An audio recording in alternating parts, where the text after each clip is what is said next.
Good morning from our global headquarters in New York. I'm Manus Graney alongside Danny Berger. Welcome to Bloomberg Brief on Election Day. Let's set that agenda. It is Election Day in America. Futures are higher. The dollar is steady as the polls open. Donald Trump makes his final pitch in Michigan. My message to Americans tonight is simple. We do not have to live this way. We do not have to settle for weakness, incompetence, decline, and decay. Kamala Harris rallies in Pennsylvania to close out the campaign with the race still on a knife's edge. It is time for a new generation of leadership in America. And I am ready to offer that leadership as the next president of the United States of America. And Boeing reaches a deal with its union workers, ending a 53-day strike. The strike will end, and now it's our job to get back to work and start building the airplanes, increase the rates, and bring this company back to financial success. Good morning, Manus. We are gearing up for a long 24 hours. We are gearing up indeed for a long and potentially hugely volatile 24 hours. How are we positioned going into these markets? Cities say actually it's bullish equity position going in. Doesn't feel like that. It feels almost like a gingerly stepping into this. Cross-asset volatility, according to Bank of America, is the highest before any election. Again, it doesn't really feel like that, depending on which market you look at. Maybe in the bond market, there is a little bit more volatility to play for. We've practically undone that Iowa jolt yesterday. Danny, we dropped by 9 basis points at the worst. We're just popping a little bit higher here. The question is, would you buy bonds today at a bond auction, 10-year bond auction of $42 billion? JP Morgan say on a red sweep, we can make it up to 460, 4.60 on the bond market. The question is, if Trump and a red sweep does come to bear, is it bear steepeners all the way? Or is it bull flatteners on a Harris victory? And it could tell us whether we're concerned about inflation or the deficit or something else. I do think the auction is going to be interesting today. Ooh. And we have a 30-year auction tomorrow, too. If you got real fiscal concerns, are you going to see the creeping in of a bond buying base that's no longer willing to support America? Fiscal deficits are going to balloon. And this comes to the very essence of it. The fiscal deficit under Trump, again, we've hammered these numbers home, 7.75 trillion. Under Harris, it's just over 3.7. I just said to Danny, I got through a brat summer. We've gone through a dumpster truck. We've seen many McDonald's fries. What else can we get through? Did brat summer prepare you for today? Brat summer overwhelmed me.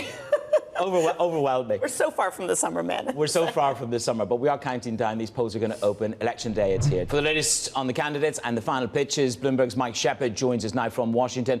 Mike, if I look at Donald Trump, he finished the campaign in Battle Creek.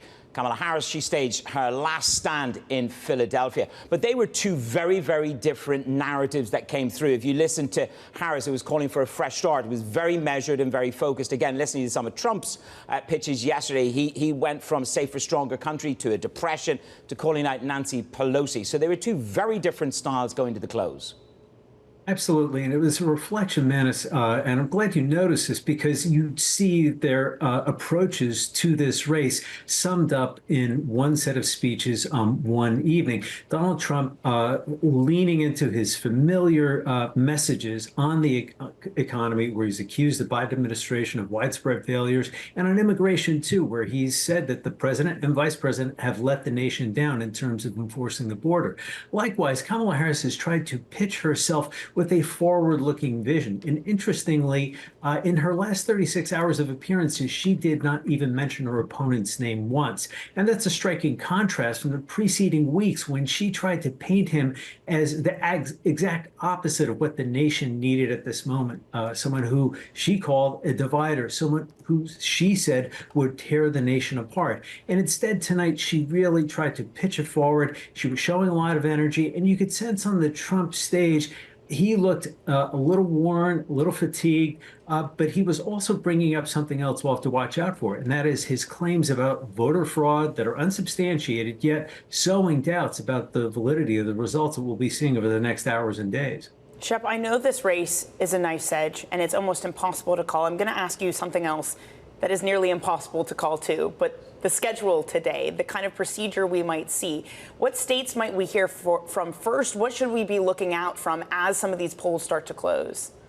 Well, it's a great question, Danny, because after all this wait, we want the result. We want to see after this really chaotic and tumultuous campaign, an outcome so we can start moving on and start focusing on. And of course, the markets are very eager to see what will happen next, but it's going to take some time. Among the first states to close will be Georgia and Virginia, and then we'll see North Carolina around 7:30, and then Pennsylvania, Florida, and New Hampshire in a batch about 8 p.m. But some of the key states will be closely contested. The 7 swing states that we've been following all year long. Our surveys at Bloomberg and Morning Consult and other outside polling have all showed them to be very, very tight. Those races will be tough to call for news media outlets in the immediate aftermath once we hit, say, 7 o'clock in Georgia, 7:30 in North Carolina, barring a very wide margin in each of those races. So we'll be buckling in for a while into tonight. Yeah, buckle up. It's going to be bumpy in rates and FX land. Just very, very briefly, Joe Rogan actually endorsed Donald Trump. This is during a podcast with Elon Musk. I'm looking at his Instagram. That's 19 million people, but the expanse is wide. It's not just Instagram. What can that trickle through to? What's the impact?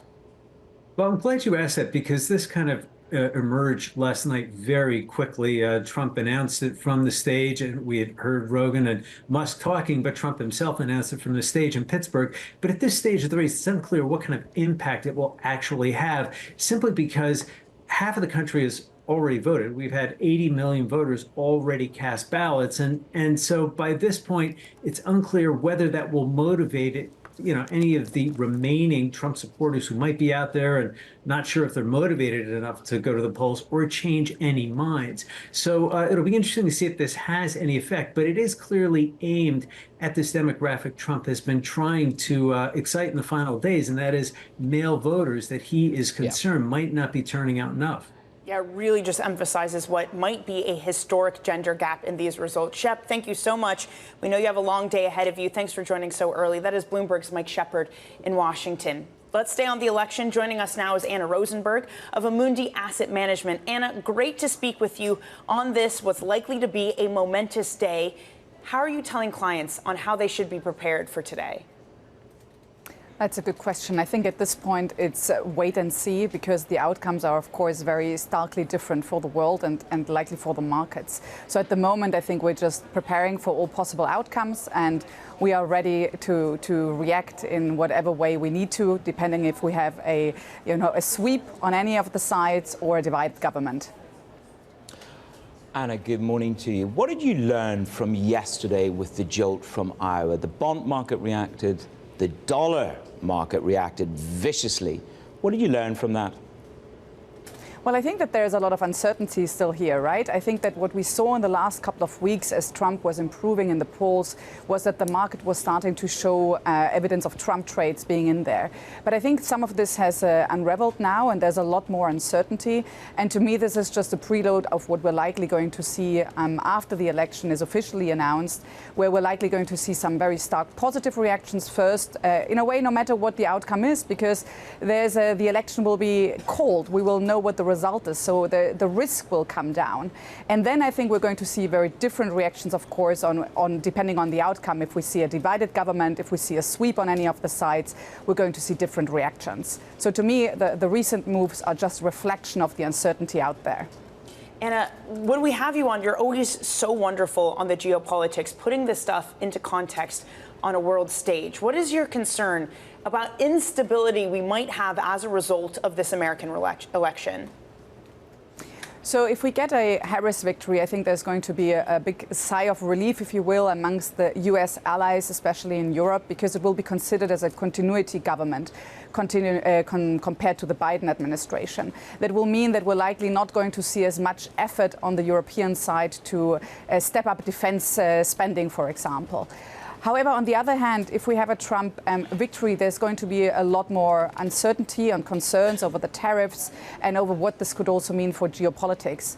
However, it is too early to kind of expect that a Trump victory is necessarily a negative development for geopolitical stability, because there are some positive upsides that we could see. For example, if we do get a ceasefire in between Russia and Ukraine under a Trump presidency, this could lower the overall geopolitical risk, because it could force Iran and Russia to separate somewhat, because Russia would come closer to the US again.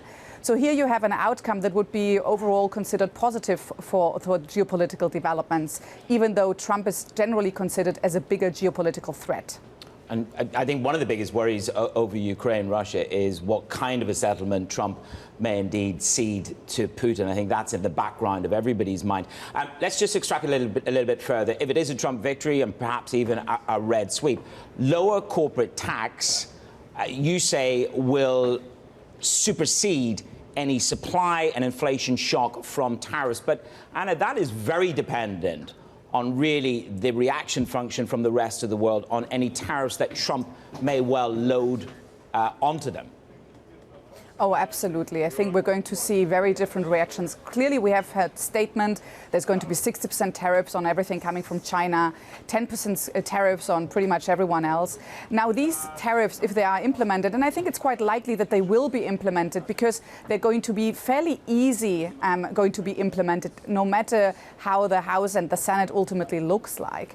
There's going to be a reaction and a retaliation. And those reaction and retaliations from around the world will ultimately shape the extent of those tariffs being implemented. So we shouldn't take them at face value. I think we're going to see a lot of economic friction, a lot of tit for tat, more protectionism on all sides. But all of this, of course, is inflationary, right? It adds costs.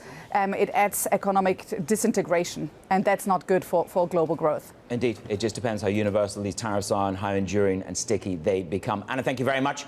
Counting down to the election 2024 with Anna Rosenberg at Amundi Asset Management. Other stories trending on your Bloomberg terminal this morning. The $19.5 billion merger between Vodafone and Three may be approved if both agree to invest in a large-scale upgrade of the UK's mobile network. Now, if it's approved, the merger would create the largest UK mobile operator by revenue. Palantir shares, they are soaring pre-market, up 12.6%. Its results beat analyst estimates driven by AI demand. Its net income, that was a record for the company, coming in at $144 million. It also expects U.S. commercial revenue to climb over 50% this year. Aramco held its quarterly dividend at $31 billion despite lower profit to support Saudi Arabia's multi-trillion-dollar economic transformation plans. The payout is crucial for the Saudi budget as crude prices remain far below the levels the kingdom needs to balance its spending. Coming up, it's a deal. Boeing's union workers accept the latest offer, shares up 2% pre-market. We're going to discuss that next on your Bloomberg Brief.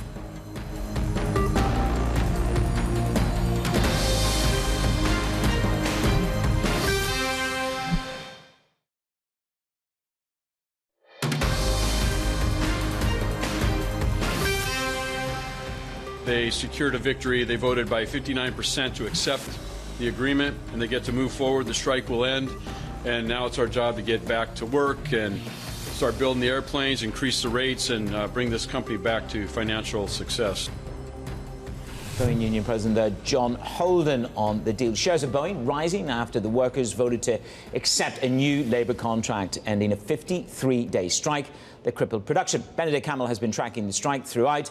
He is with us now. I look at the number, 59% approved. That leaves me 41% that didn't. How strong is this deal? Is this just calm for now, but trouble down the road? Yeah, that's very much what's sort of waiting for Boeing. 59% is okay. It's what they needed statistically, mathematically. But it would have been good, I guess, sort of for the mood at the company, particularly for management trying to heal relations with the workers, to get a little bit more backing here. We just heard here from John Holden, a slightly weary John Holden, I will say. I think everyone was slightly tired of this. You know, we're more than 50 days into this strike. Everyone wanted to get this over with, and they got it over with. But really, the hard work starts now. The CEO, Kelly Ortberg, has said that turning the machine off is much easier than turning it back on, and that's something they'll have to do in the next days and weeks, really getting people back to work, getting some of them recertified, getting the planes produced again. they're essentially at zero production at the moment on the crucial 737. There's a lot of work waiting for the company, but for the time being, there's a general sense of relief that that's done. You're seeing it in the stock. But again, to really heal relations, they probably would have liked to have seen a slightly higher result. The vote against was always higher than the vote for. So that gives you a sense of just how divided the workforce still is over this. Benny, to the point of getting back up and running, we heard from Ryanair yesterday, whose results suffered because they didn't get the deliveries of Boeing planes they were supposed to. Boeing's own customers are having relationships that are fraying because of the inability of Boeing to deliver. As you mentioned, he said that it's harder to get things back up and running, but what does that timeline look like? Well, we're probably talking months here. And if you look at the Boeing earnings that were unveiled at the end of last month, the company said that the remainder of this year will be cash negative. There'll be a cash outflow. And then that was sort of the shocker for a lot of people, is that the first half of next year will also be cash negative. And that gives you a sense of just how in deep a hole they are at the moment and how long it'll take to get back out of it. So we're really looking at the second part of next year when we might see sort of a repaired Boeing. And that's not just getting production back on track. It also means having a hard look at the portfolio, thinking about what do we want Boeing to look like going forward? What can we afford? What can't we afford? What's a reasonable portfolio that we should be carrying through? So a lot of work waiting for the company. They wanted to make 38 737s a month. That was sort of their goal. And obviously right now they're at zero. So they have to slowly start ramping that up again. At the moment, the company is producing 4 aircraft a month, 4 787s. So that's really not a lot of aircraft coming out of one of the world's biggest manufacturers. Benny, thank you so much for keeping us on top of this story. Bloomberg's Benedict Campbell. Turning to tech, Apple is making a push into smart glasses. They had an internal study of products codenamed Atlas to set the stage for developing its own, that according to Bloomberg sources. Joining us now is Bloomberg's Tom McKenzie. Tom, there is a graveyard out there littered with past attempts for smart glasses. What is Apple trying to do here?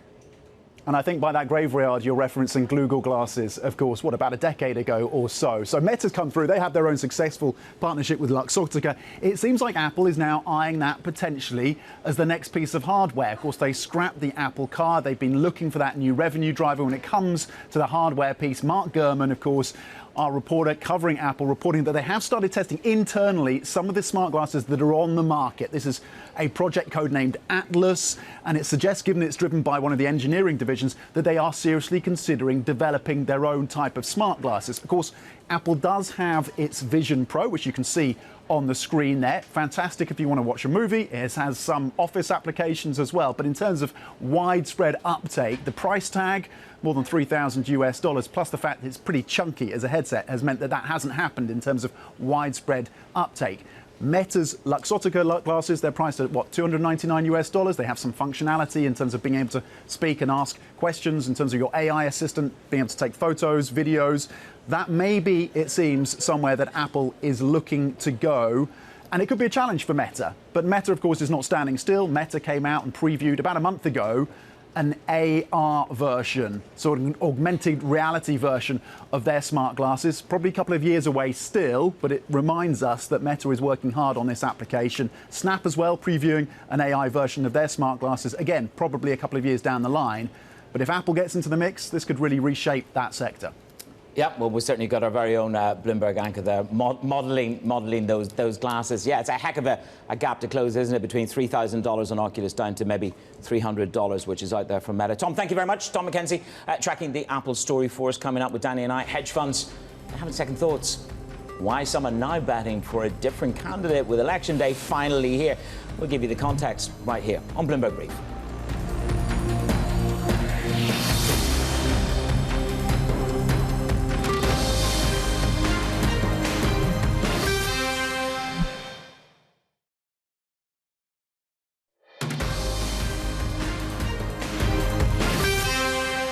Let's get you some front page news, a look at what's making headlines around the world. First up, the Wall Street Journal has this. Russia is suspected of plotting to send incendiary devices on U.S.-bound planes. 2 devices ignited in Europe at DHL logistics hubs. Officials say the aim was to put them on cargo or passenger aircrafts. Certainly frightening. Washington Post leads with rural Arizona could try to thwart the election certification. two Republican county leaders criminally charged after delaying 2022 results. People who live in Arizona worry it was a rehearsal for the presidentials. And this is one of the most read stories on the Bloomberg. Yeah. Hedge funds second-guessing a Trump victory and now betting that the dollar to fall. We saw that trade a lot yesterday. But in general, Manus, volatility has been really, really heightened for these different asset class. 1 week euro-dollar volatility, I think, at its highest in, over a year at this point. Yep. And it's a nice clean read, as George Serravelos puts it, over anxiety over this election. Look, you can disaggregate this in some ways. These FX trades are maybe a little bit more to do with tariffs. How sticky will they be? Euro volatility, Danny, the pricing on euro volatility to hedge yourself, it spiked the most since 2008. But we go back to Mark McCormick's conversation with us. Regardless of who wins, the U.S. exceptionalism is key, and that keeps the dollar bid. Yeah, it certainly does. But Trump would reset the markets, as he says, towards politics. We have Torsten Slok of Apollo coming up.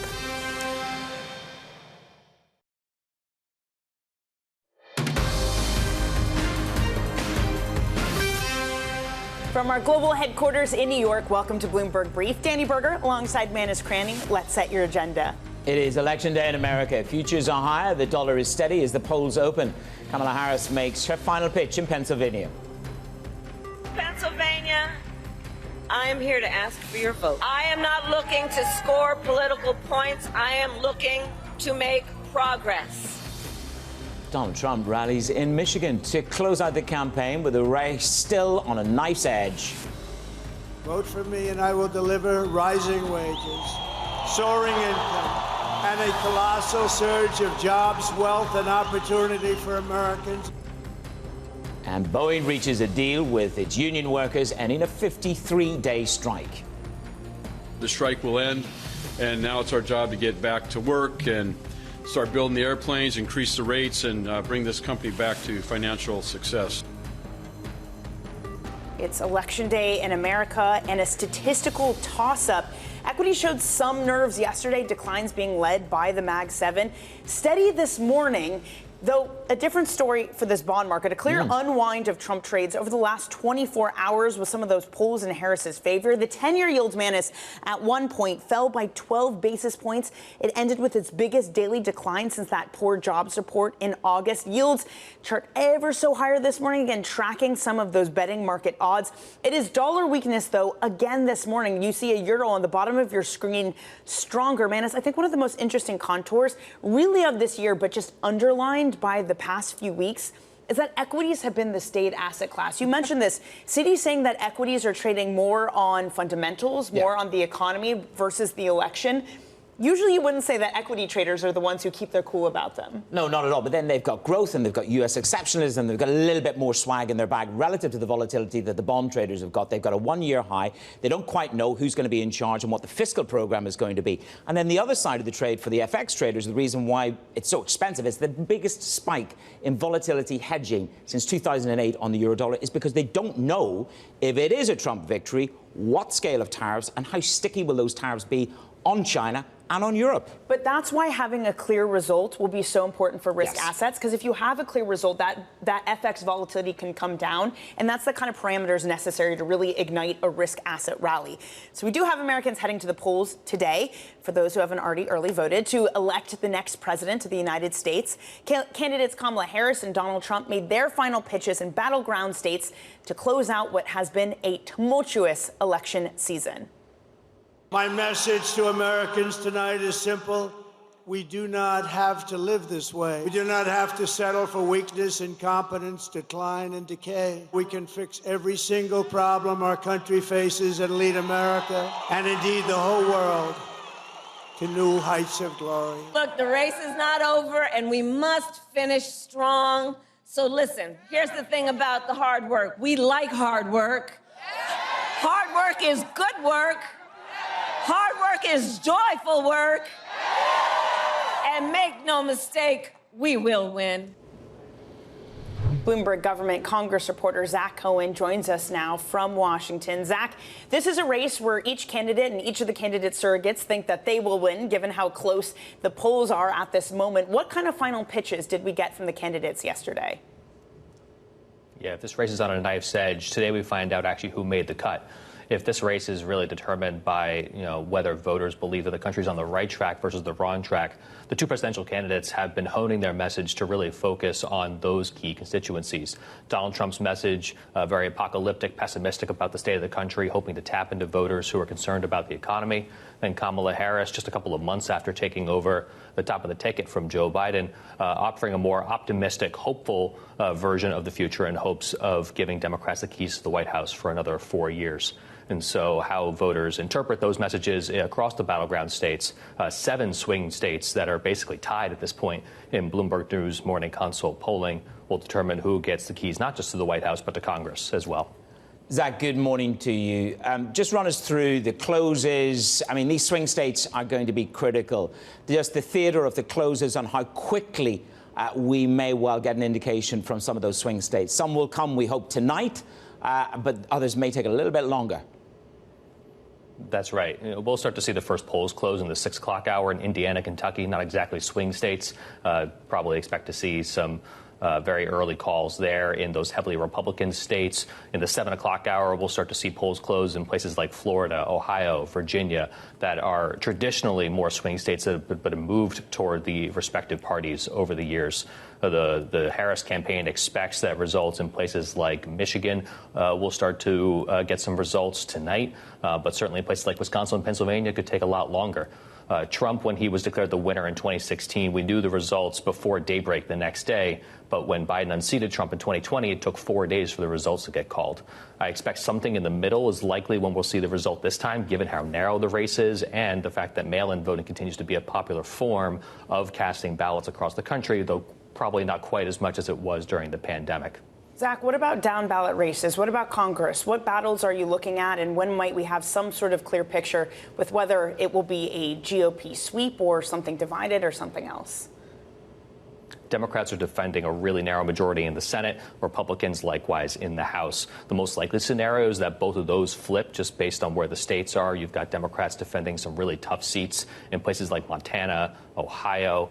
West Virginia is certainly a loss for Democrats already. Jim Justice, the Republican governor there, is expected to win that Senate race to replace Joe Manchin, the Democrat turned independent. But in the House, Republicans are defending really tough seats in places like New York and the Hudson Valley, Long Island, as well as in California. And the battle for the House could take days to decide if we're waiting for results in California, which tends to count its votes much more slowly.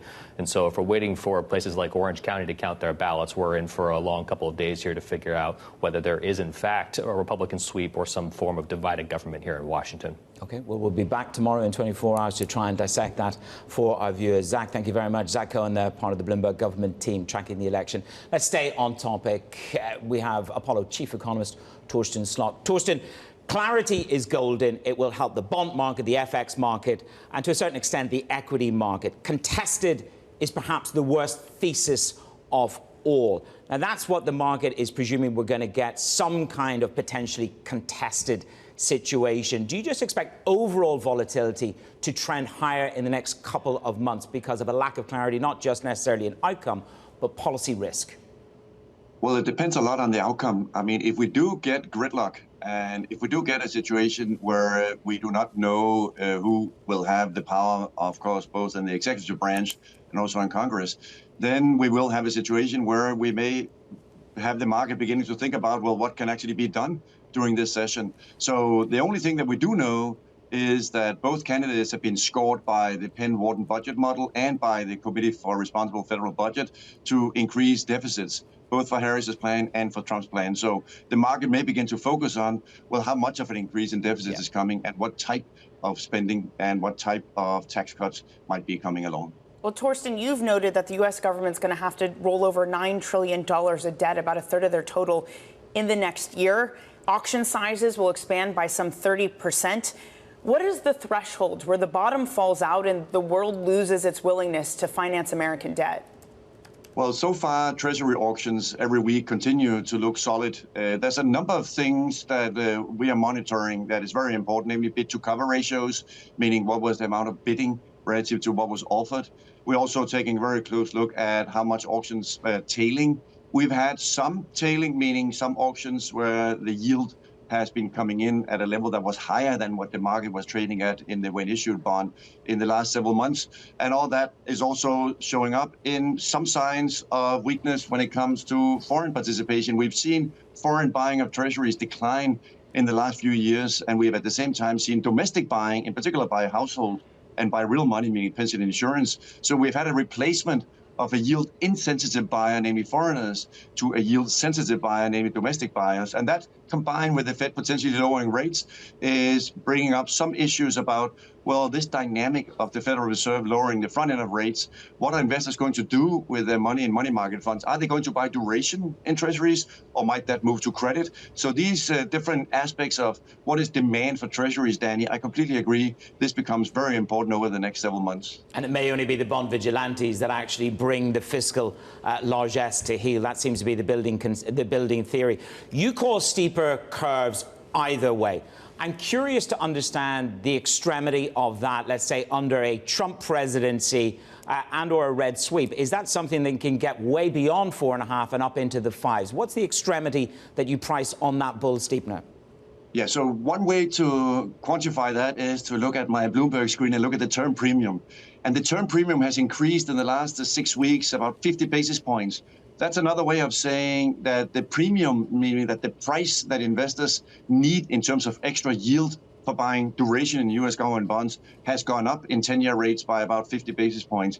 And that's important because that means that it is not only Fed expectations that are driving 10-year rates. It's also now suddenly, at least it looks like, fiscal worries. Another way of saying that is that since September, when the Fed cut rates 50 basis points, we've seen 10-year rates go up by 75 basis points. In other words, it's highly unusual that when the Fed cuts rates, that long rates go up. And that can be two reasons for this.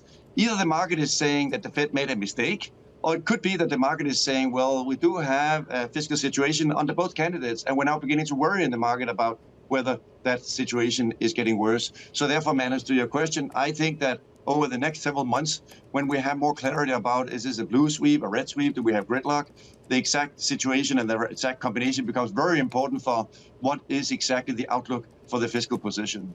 Torsten, in this world where you have higher yields, presumably you have a stronger dollar. And you get into this feedback loop where stronger dollar means globally financial conditions tighten, and you have other central banks needing to cut more. And then you get the feedback loop of higher American rates, of stronger U.S. dollar. Is there a potential for that sort of doom loop to take hold in the environment you're describing?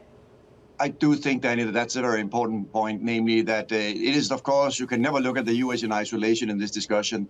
The rest of the world, unfortunately, from a business cycle perspective, has a lot more weakness.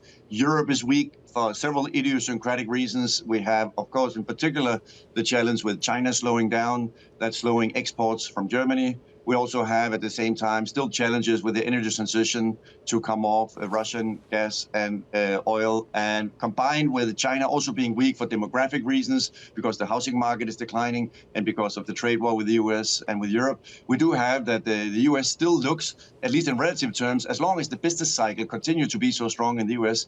still looks relatively better. And that is saving the dollar, and that is also likely saving still the significant inflows into U.S. financial markets. But this becomes very important because if the U.S. does have a slowdown, that's not the baseline scenario. But if we do have a slowdown in the U.S., then that could begin to ask some new questions about, well, what would the dollar then do? Because the dollar normally goes down when the U.S. starts to slow down.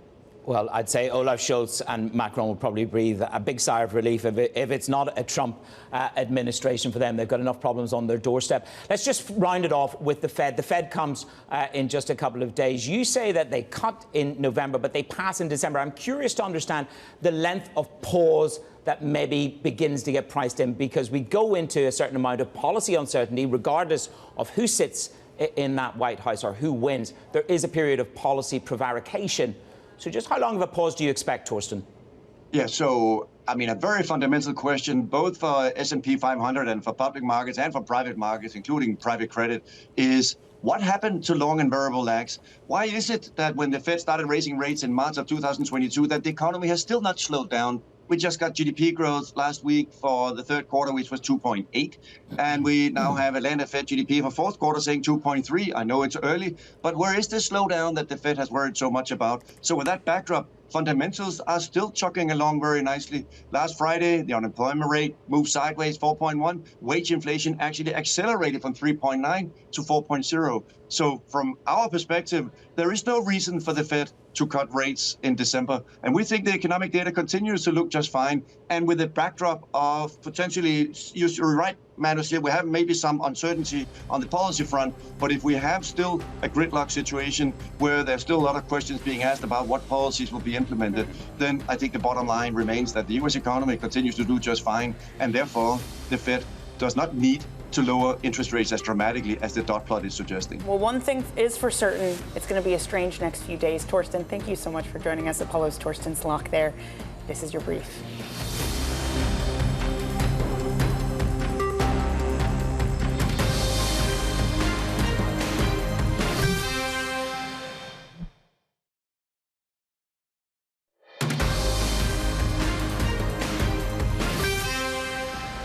They secured a victory. They voted by 59% to accept the agreement, and they get to move forward. The strike will end, and now it's our job to get back to work and start building the airplanes, increase the rates, and bring this company back to financial success. Boeing Union President John Holden there. Boeing is back in business, at least almost. It's reached a deal with its union workers, ending a 53-day strike that crippled production. Shares climbing nearly 2% in the pre-market trade. Joining us now is Bloomberg's Benedict Campbell. Benny, how was this deal done? How many people voted for it? What are the details? So the details, 59% voted in favor of this. Now, you know, you'd think in a political context, 59% is a landslide. But in this context, where you have a company culture that is deeply divided between sort of upstairs and downstairs, workers feeling shortchanged, this is probably not the glowing endorsement that the company had hoped for, and the union indeed. But it is a deal mathematically that ends the strike. They only needed 50%. But there's a lot of work for the company going ahead. They need to repair the relationship, as I said. They need to get the workers back on board. You just heard that from John Holden, the union president, saying we need to get Boeing financially healthy again. We need to start building planes again. And that's going to take a lot of time. That's going to take months, possibly long into next year, until they are back to where they were pre-strike. And even then, you know, pre-strike, this was not a healthy company. They went into the strike with a lot of issues. So this was going to take a long time for them to repair their finances, to get the production back up. So a lot of work waiting for the company. Well, you listen to the CEOs, and we did yesterday, to Michael O'Leary. He was here in the House. He said, look, it's a pain. I can't get my hands on aircraft. My numbers are being constrained by this. How quickly can they ramp up? And then how quickly do they get to certification of new models? Well, as you say, you know, you can never look at Boeing or Airbus, you know, this duopoly in isolation. They really, whatever they do, it sort of seeps into the market. We heard from O'Leary yesterday saying we were expecting a lot more planes this year and next year. That's not happening, and that's really feeding through to our bottom line. And Ryanair might be one of the biggest customers for Boeing, but they're certainly not the only ones. There's a lot of customers out there waiting for Boeing to get production back up. They want to be at sort of 38. That's sort of their base case of a healthy production line. For the 737, that's their most widely bought model. But right now they're at 0. So you have to go from 0 to 38, and that's going to be a slow ramp up. They have already cautioned that they will continue to lose money this year. Cash will flow out, and it'll continue to flow out next year in the first half. So really the next 6 months financially are sort of a write-off, and it's really only in the latter part of next year when they will properly start making money again, provided that nothing else goes wrong. Benny, we appreciate it. That is Bloomberg's Benedict Campbell there. This is Bloomberg.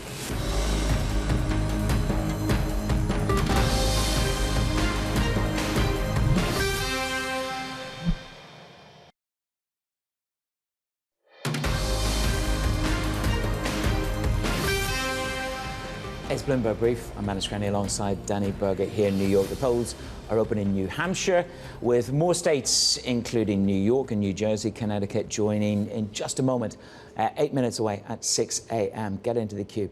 The results of this election will have far-reaching economic consequences, to say the least. At stake is how Americans are taxed how much prices will rise, as well as the country it trades with and how it does that with the rest of the world. Enda Curran is in Washington. Enda, good morning to you. There's a wonderful line from Maya McGuinness. This is an Oprah tax environment. You get a tax cut, you get a tax cut, you get a tax break.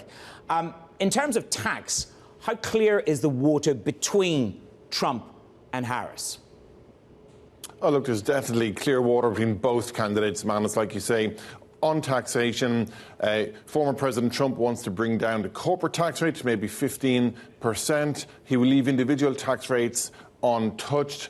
And of course, then he has a sweep of other measures promised, like no tax on overtime, no tax on tips, for example. And then on the other side of the debate, Vice President Harris, she will leave individual taxes below the $400,000 bracket untouched, but she wants to increase the corporate rate of tax and increase taxes on wealthier individual Americans as well, while also offering tax breaks for small business and, of course, the family tax credit that both sides are talking about. So net tax is front and centre in this campaign. The criticism from observers is that both tax policies really just add to the deficit rather than take away from the deficit, much more so on former President Trump's side, of course. By one estimate, the deficit would be twice the size under President Trump than it would be under Harris. But fiscal and tax very much front and centre in this campaign. To that point, and both candidates, should either of them win, or obviously one of them are going to win, they're going to be handed an economy that is strong. It's the first election in some time that we aren't dealing with a recession, a crisis, something happening in the economy. Considering the place of strength that we're coming in, how resilient will this economy be to various types of policy put in place by the candidates? Well, there's no doubt it has been very strong going in. As you say, Danny, you have GDP growth in the third quarter stronger than expected. You have a labour market that it's softening, but unemployment is still at 4.1%. That's quite low. And you have consumers, both spending and consumer confidence high. So there's definitely significant strength underneath the bonnet there. But the problems, of course, like you mentioned, are the fact that interest rates are so high. Inflation has slowed a lot, but prices remain high. And of course, on the fiscal side, then there's clearly going to have to be some spending decisions made, no matter who takes the White House and Congress next year. So I think next year, regardless of who's in charge, there will be a lot of debate over the direction of fiscal policies. What decisions will they be making? Where will the hard decisions be made? Especially if it's a divided Congress, there will have to be negotiations and bartering in terms of what sort of fiscal arrangements they can get through. And that's where you might see some of these trade-offs coming up. So right now, whoever does win will get a pretty strong economy, but next year they are facing some big questions. So much still unknown at this point. Bloomberg's Enda Curran, thank you so much for trying to answer some of those questions. Okay, let's get you set up for your trading day on this Tuesday. Election polls will be opening in states including Connecticut, Virginia, New Jersey, New York at 6 a.m. Eastern. ISM Services PMI data, that comes out at 10 a.m. And don't miss our election special coverage starting at 5 p.m. Eastern. I'll be joining the team from 7 p.m. to midnight as polls close around the country, Manus. We'll be back together tomorrow morning, take you through this volatility, bond volatility at 1 year high, FX volatility. They are skittish in the FX market, to say the least. But as Enda says, it's going to come down not just to who wins the presidential. We may not know that for 4 days. 2020 it was 4 days. But the shape of Congress. Yeah, we'll see how risk assets react to whether we have results or whether we don't have results, if there's relief or if it looks like something else. Okay, that's it for the brief. Surveillance will take things from here.